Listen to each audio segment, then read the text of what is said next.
আসসালামু আলাইকুম ওয়া রাহমাতুল্লাহ। আজ আমরা সকলেই দুনিয়াতে আল্লাহ সুবহানাহু ওয়া তাআলার নাজ নিয়ামত ভক্ষণ করতেছি।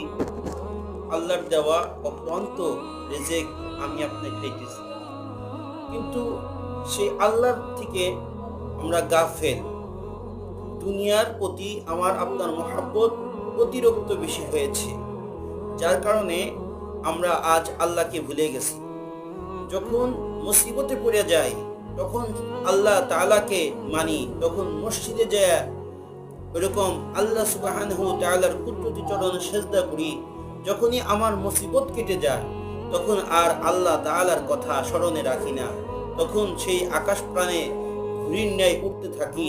যেই ঘুড়িটা ওরকম আকাশে ওড়ে আর মনে করে হামকে হনুরে হামচু মানান ডাঙ্গো নিস, আমাকে তো